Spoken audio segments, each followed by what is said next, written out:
How much of a role do you feel disinformation plays within the UFO research community?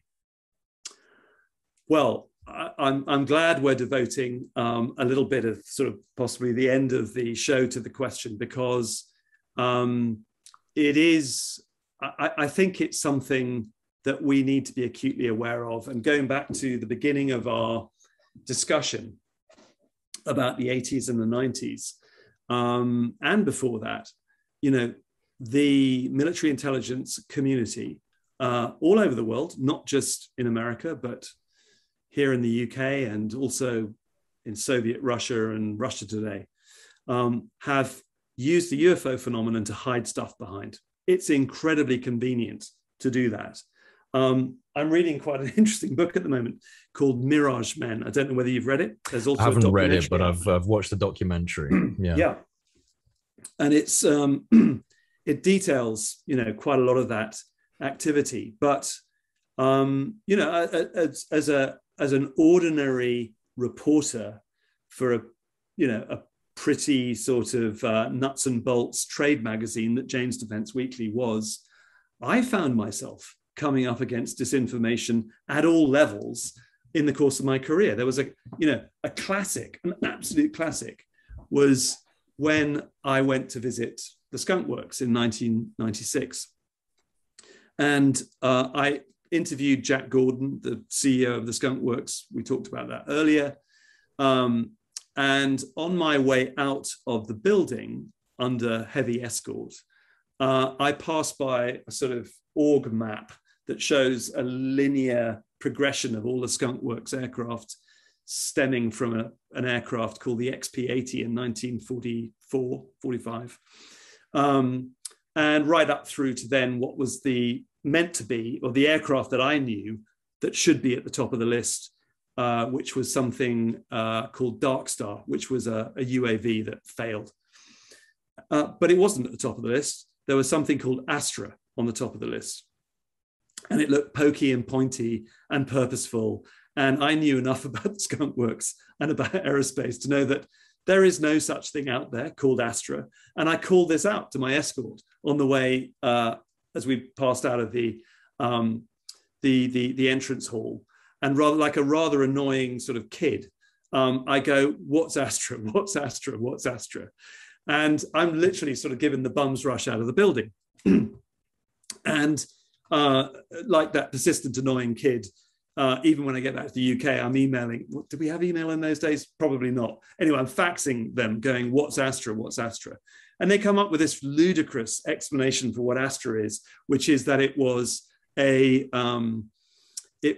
airliner project that Lockheed studied in the 1970s, which got cancelled. Well, what was it doing at the top of your org chart past the YF-22 and Dark Star? No answer, you know, like end of conversation, bye. So, and I think about this, I write the story up in JDW, but with a sort of rather guarded tone. And it was only many years later, I mean, literally like, I don't know, 2 or 3 years ago, I'm looking back over I keep all my diaries. I'm looking back over my diaries and I look at when I went to make that visit to the Skunk Works. And guess what? It was April the 1st. It was April Fool's Day. So here is the intelligence community, I've no doubt, having a Oh little my joke on me. God. Yeah, going, wouldn't it be handy for Cook, who's doing this piece on Black world business trends, to be confronted with an org chart that shows something called Astra? Because we know he's been interested in this Aurora bird that, you know, James has been writing about for a while, and let's give him a bit of a pointer, a bit of a clue to all of that. Except, of course, was it or wasn't it? And that's the beauty of disinformation. In order for disinformation to work, there has to be at least a little bit of truth in there. And to divert momentarily into a topic of the day, was it last week or the week before we had the Calvine UFO picture? Yes, that very appears, interesting situation. yeah, based on some very solid work by David Clark, whom I know. You know, we've met and we've corresponded. He's a very diligent researcher. And I mean, you may want to tell the story, Jay, because you're more on it than I am. But, you know, in essence, it was the discovery of the original photograph, supposedly, of a UFO that appeared over Calvine in Scotland, the middle of Scotland, in Perthshire. And it's photographed by two poachers, supposedly. There's an accompanying aircraft with this diamond-shaped UFO that looks like a Harrier, but it could be maybe some other aircraft type. And this is huge news. It's massive news across the whole, you know, Twitter sphere and social media, etc., etc.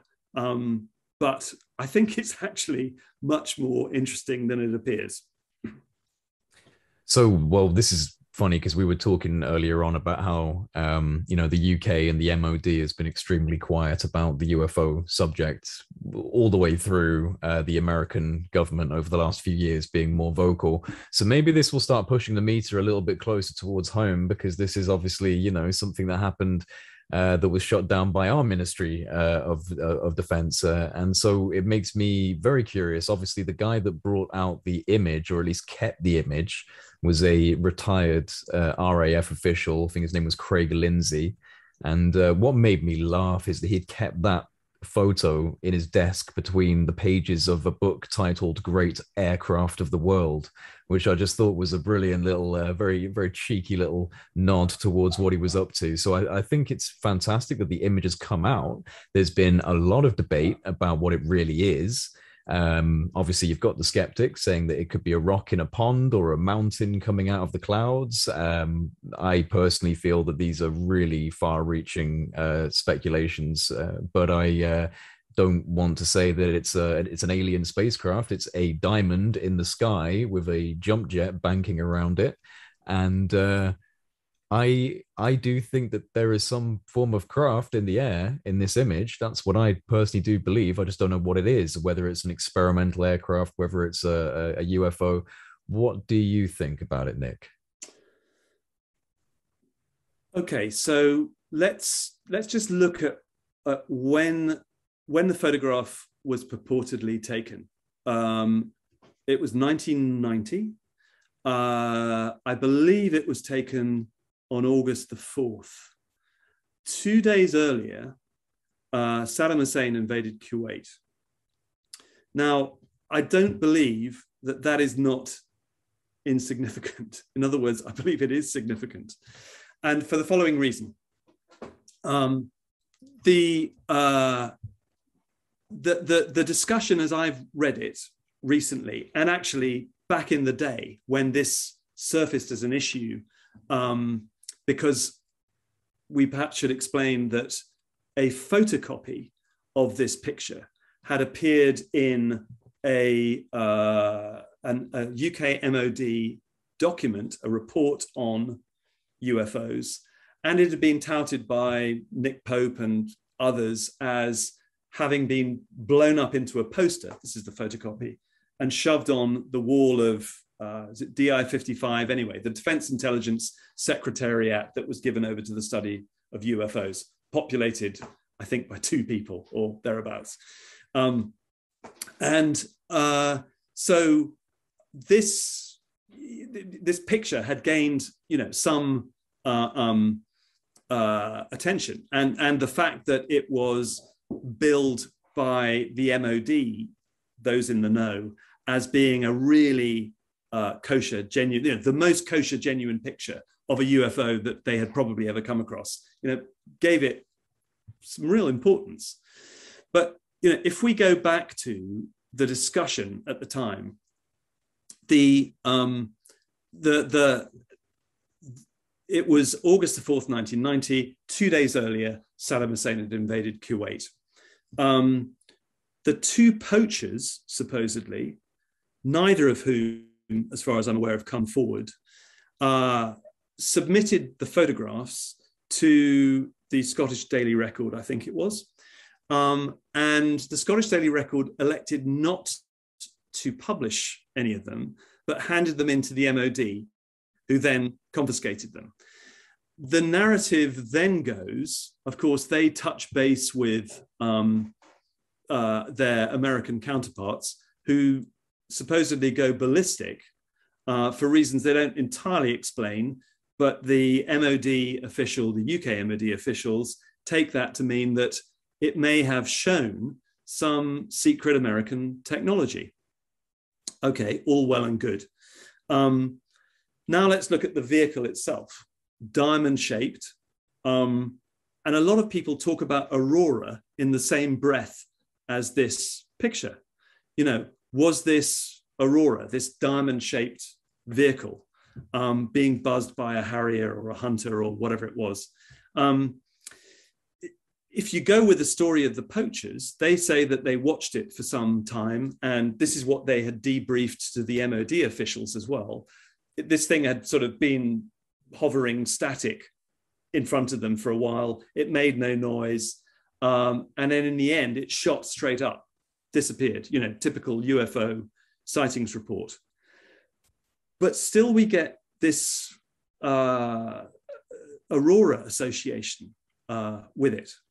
So that makes me think and wonder, because as we discussed at the beginning of all of this earlier, whatever Aurora was or wasn't, and again, no pictures ever have ever appeared definitively showing that aircraft. Whatever Aurora was or wasn't, it was an aircraft powered by a relatively conventional engine and working on the basis of aerodynamics. So how these two things can be compared, a thing that hovers and goes straight up, which points to no known technology, and Aurora, which operates pretty much like a conventional aircraft, except it is pretty exotic, is significant, I think. When I was aerospace editor at Jane's, we covered the Aurora story in some depth. In fact, I have to give due credit to my colleague, Bill Sweetman, again at the time. Bill is now gone off to join the aerospace industry. So he's a great guy, and he really knows his stuff. Bill, one of the stories we covered at JDW I think it was in 1992, was the eye testimony of a North Sea oil worker and trained Royal Observer Corps observer, a guy called Chris Gibson, who on his oil platform in the North Sea looked up and saw a triangular-shaped aircraft being escorted by what he thought were, I think it was three or four F-111s, a swing wing aircraft operated by the Americans out of Lakenheath, I guess, in Suffolk, in the UK, and being tanked by a tanker. Being a Royal Observer Corps observer, Chris Gibson should have known what he was seeing.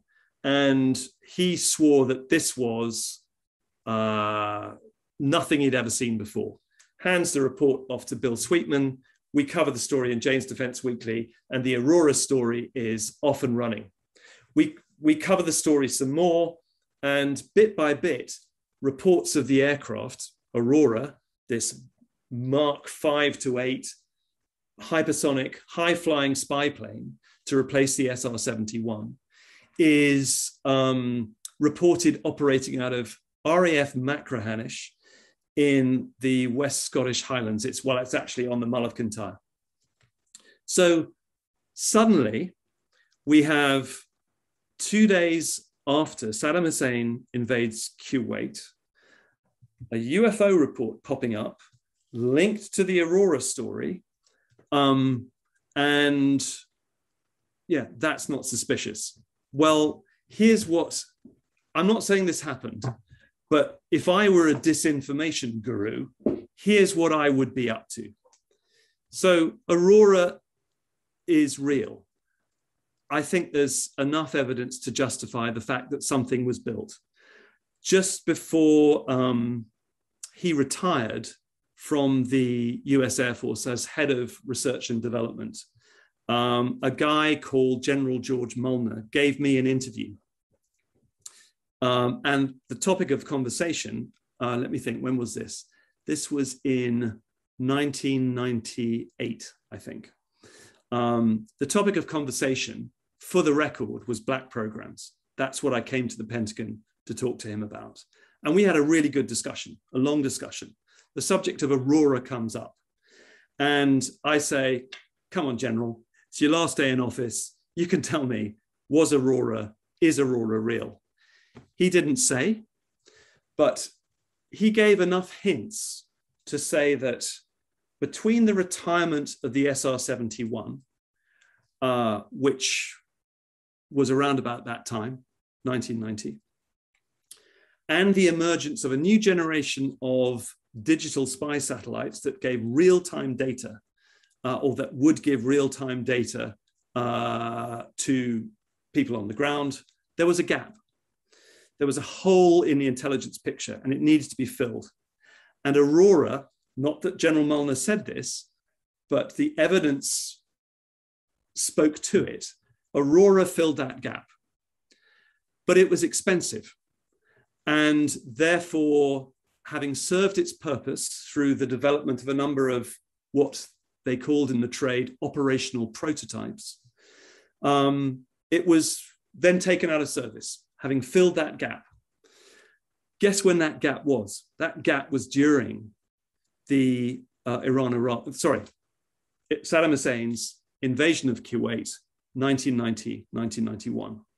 So if I were a disinformation guru, knowing that Aurora was operating out of RAF Machrihanish and that it was going to be appearing over Scotland rather inconveniently during that mammoth intelligence buildup of what was happening over Kuwait and Iraq in August 1990, what would I do? I would put out some really confusing information about UFOs, even if I knew that it wasn't going to come out at the time, because sure as hell it was going to come out later. And I think, therefore, with Calvine, whilst there may be something genuine there, for me, there's something not right about it. There is something really not right about that picture. The fact that we've got a couple of poachers who haven't come forward. There's the odd nature of the Daily Record not having run the story, but having handed the pictures to the MOD. That's kind of curious. But I think, and then of course, here's what probably happened afterwards, which is that genuinely the people in DI 55 get these photographs, come to them from the Daily Record, and they go, what's this? We've got to investigate it. Touch base with their American colleagues. Aurora was such a compartmentalized sap in that it was so restricted information-wise that these guys then become prone to a phenomenon known as blowback, which I'm sure you know in the intelligence world is when you put a bit of disinformation out there or a bit of information out there, it swirls around in the world of intelligence and counterintelligence and eventually comes back to you as something sort of quasi-recognizable, but not really, from how you originally put it out. So I think this thing came back to British intelligence. They don't know what it is. They put it to the Americans. The Americans don't know what it is either at the level that DI 55 was talking to. But suddenly someone goes, holy shit, this is all about Aurora. So we're going to make a sort of, big fuss about it. And I think part of that fuss was genuine by people who got spooked that the Aurora story might come out.